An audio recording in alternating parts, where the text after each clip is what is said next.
Hey guys, this is John and I'm with Ryan, and this is part 2 of our intake manifold restoration. If you watched us yesterday, part 1, we took this top part of the intake manifold, we used a mixture of glass bead, aluminum oxide. It looks fantastic. Wouldn't you say, Ryan? Oh, it turned out great. Yeah, it's actually shinier than I was expecting it to be. Mm-hmm. Yeah.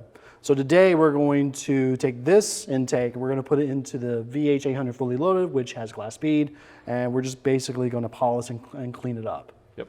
And we're going to do sort of a comparison between the mixture and just the pure glass bead. So without further ado, let's get started. Let's get into it. So like John said, we're going to be using glass bead in this machine. At the beginning, I'm going to be blasting around 100 PSI. That's just so we can take off some of this heavier corrosion. And then towards the end, I'll lower the pressure and we can get a little bit of that burnishing effect and kind of brighten up that polish more. So I'm going to go ahead and hit this left-hand side. I'll kind of leave the right hand as untouched as I can so I can do a really good comparison here in a moment.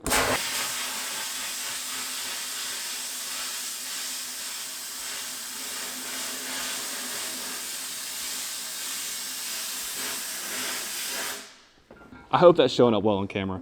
Guys, it's like painting. You can literally sit here and watch it just take away all of that dirt and grime that's on the surface, and you can see that polish already starting to pop out. And it's just as you're moving it. It's just seriously satisfying to do. Let me keep going here.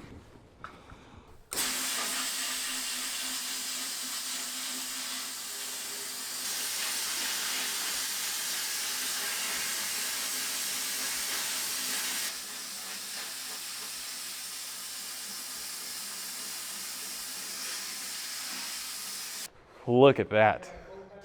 So you guys can see just how amazing this part's gonna look whenever we get finished. All that oil and corrosion that was on this side, we're easily wiping it off. I mean, I probably spent 5 minutes working on this part so far, trying to get in those little intricate spots. So whenever I'm done with this one, I'm actually gonna be done. Normally I try and blast the large part and then go back into the intricate places, but this one's just coming off so easy. I'm just doing all of it.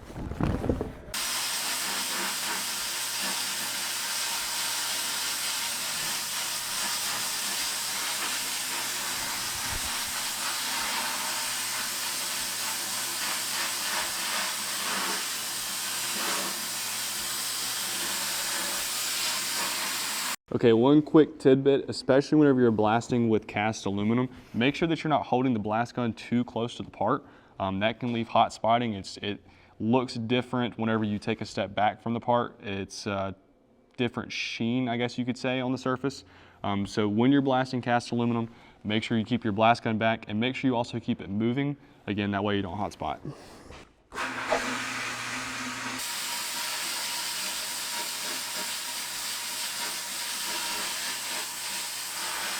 So on the back side here, I guess there's more oil deposits. So you can actually see all of these little black specks. If I can hold the part here, you can see all these little black specks. Now, this is again where aluminum oxide would do a better job of actually removing this, but glass bead is doing it. You can see, especially in this corner over here where I blasted it, it easily took off that first layer of just corrosion and oil and whatnot, but it left behind those little deposits. So I'm having to go back behind, kind of stay in one spot, which again, I don't suggest doing for long, but moving the blast gun around and trying to kind of brush that out. So this is going to clean up just as nice as the front did. It just takes a little bit longer with pure glass bead.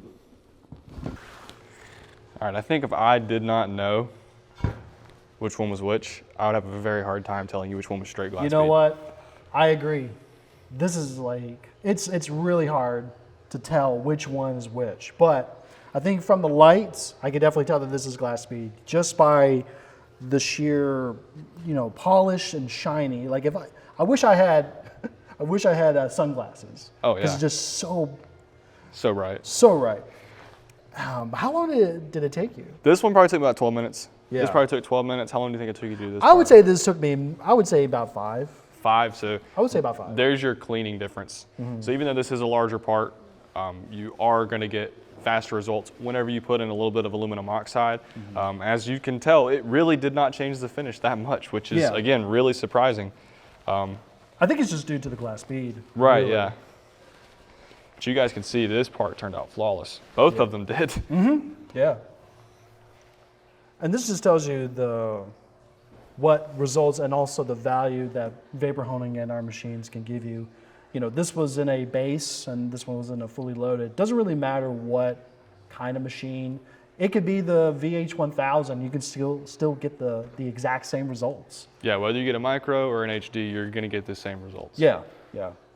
So there you have it. You know what? I didn't even notice Oh this. yeah, like the Quick tidbit. yeah.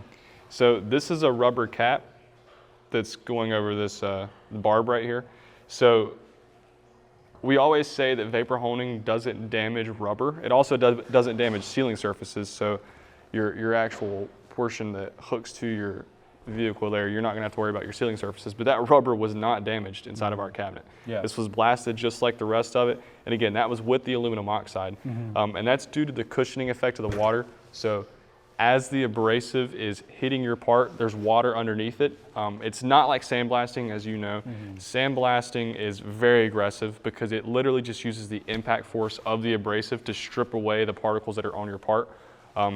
But with wet blasting, we kind of call it the clean by flow, because as it hits, the water cushions it and the abrasive actually uses its characteristics as it flows over the part. So that's why glass bead, which is round, spherical, it rolls, it gives you a very nice and rolled finish. That's why it lowers surface roughnesses. That's why it looks so nice. Yeah. So kind of a cool tidbit there. Yeah.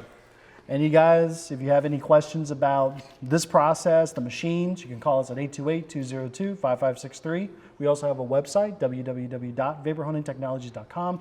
We have social media, Facebook, Instagram, YouTube. But this looks incredible, and we'll see you next time. See ya.